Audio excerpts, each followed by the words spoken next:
right. You can tell it's old. It's GDW, right? They made some newer stuff, but they actually lasted much longer. But anyway, this is the Brotherhood. This is a new acquisition for me, though. It's a nice little economic game, actually. Obviously, it's about organized crime. It's about kind of running organized crime over a few small neighborhoods or large neighborhoods. It's hard to tell. You have a map that covers the different neighborhoods all set up and numbered. Over here, well, this is just kind of the starting gate. You're allowed to play the game for a little while before you're allowed to start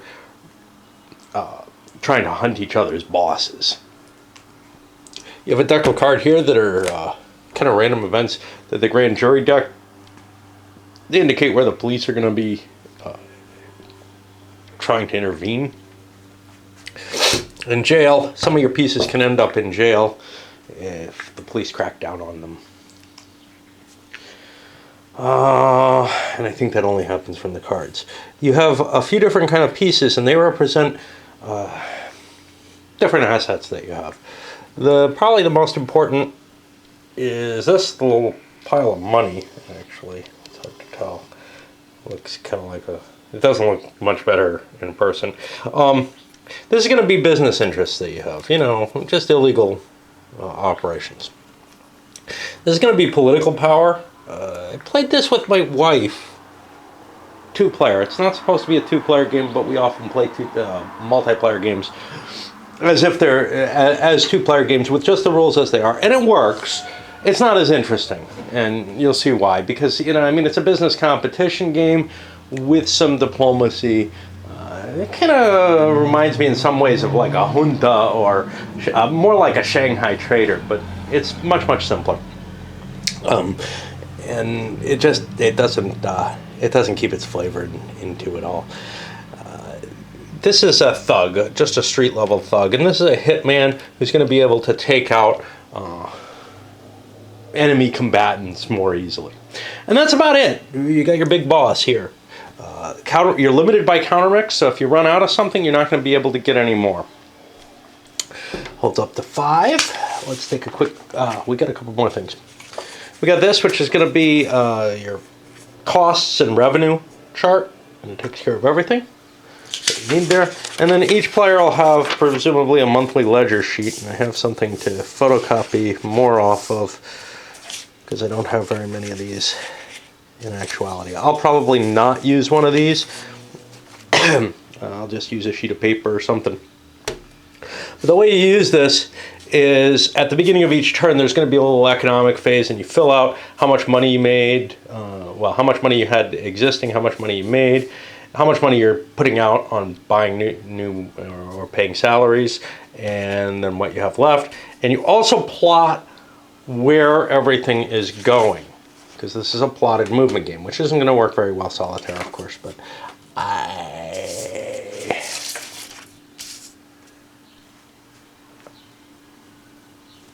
I'll give it my shot. I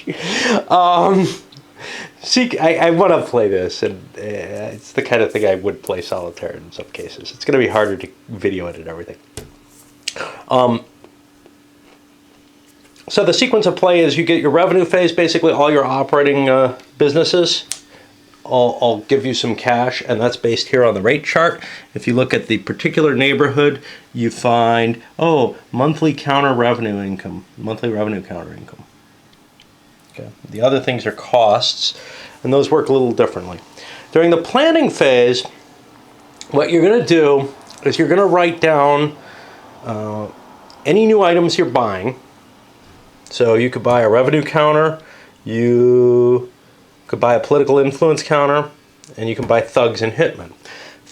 Everything except the revenue counters more or less kind of comes off the board between turns. It doesn't really have to, but at least theoretically it does, because you have to pay anew for them every time. And you plot where you're going to put them.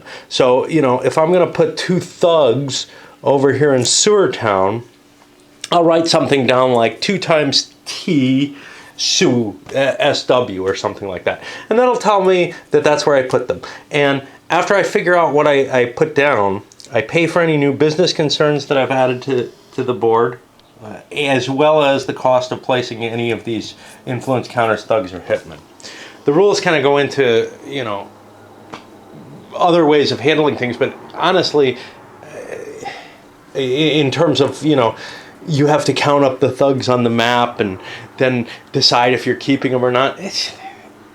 Just take them all off the map, at least in your mind, and pay for them all, and because you do have to record where every single one of them goes. The only thing that stays on the map at all times is the revenue counters.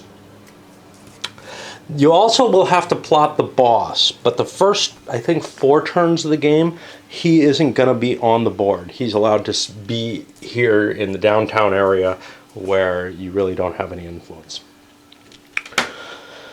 And the reason for that is if you lose your boss, you lose the game. Okay, so there's only a certain amount of revenue counters that kind of work in each area, and that's this parenthesized number. So for example, Sewer Town can have 8 revenue counters.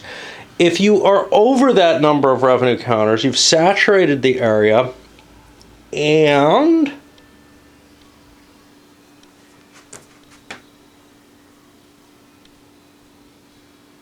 the revenue counters only produce half what they normally would produce there. And that's everybody's revenue counters until somebody drops them down.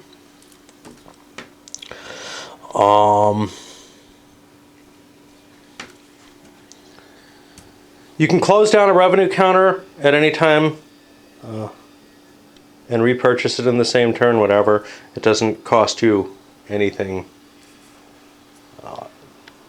It doesn't cost. It doesn't give you any money back to close down, though. Okay.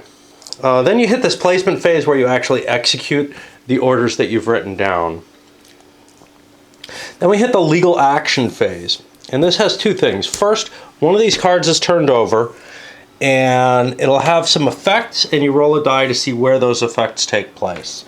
And it might be the FBI coming in and closing down revenue counters. It might be people being arrested, whatever. Then we hit the political influence phase.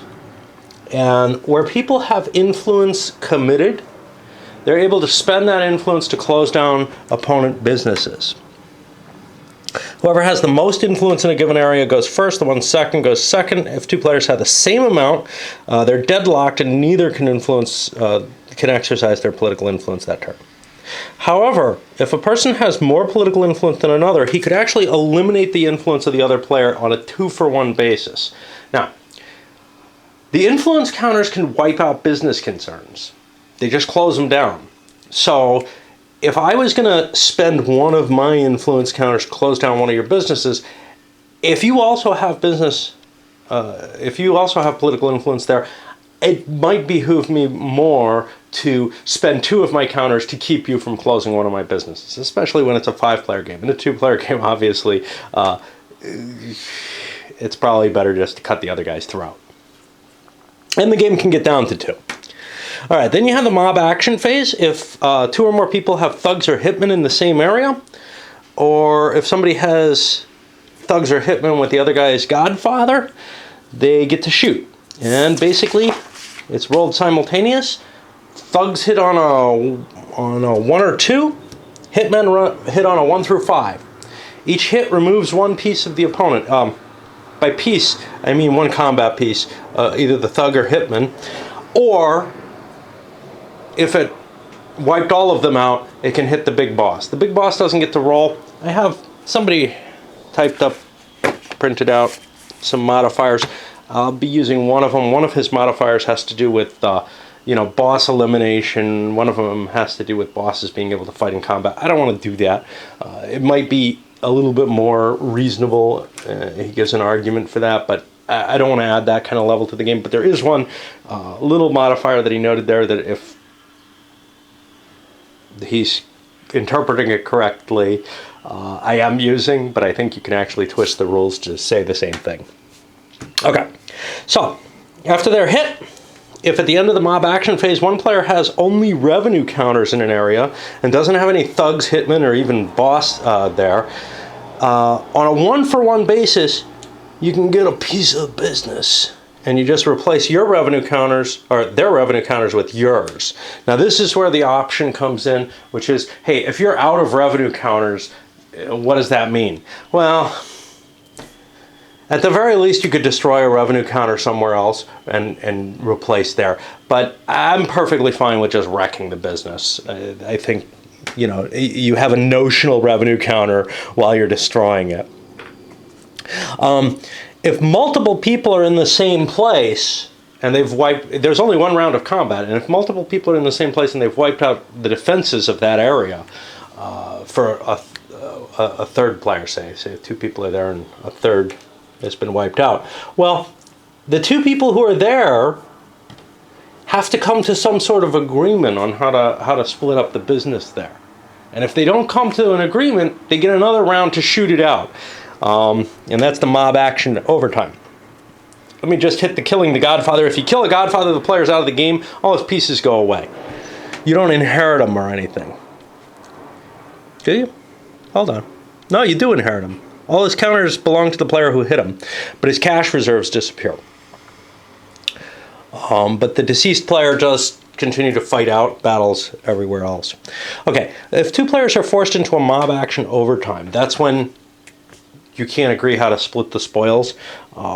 Their pieces continue to exchange shots until one or both players' pieces are eliminated, or until they can come to an agreement concerning the distribution of spoils. So this is a little different.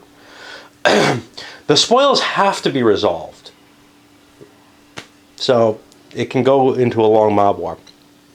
Okay, at the start of the game, everybody's in Detroit, the big bosses. And they can stay there till turn 4, and during that time they're safe, they can't be hit. And since the Godfathers are totally useless for anything except to lose the game, everybody's going to do that. But at the end of turn 4, they have to leave Detroit and they have to show up on the board somewhere at the end of the next turn.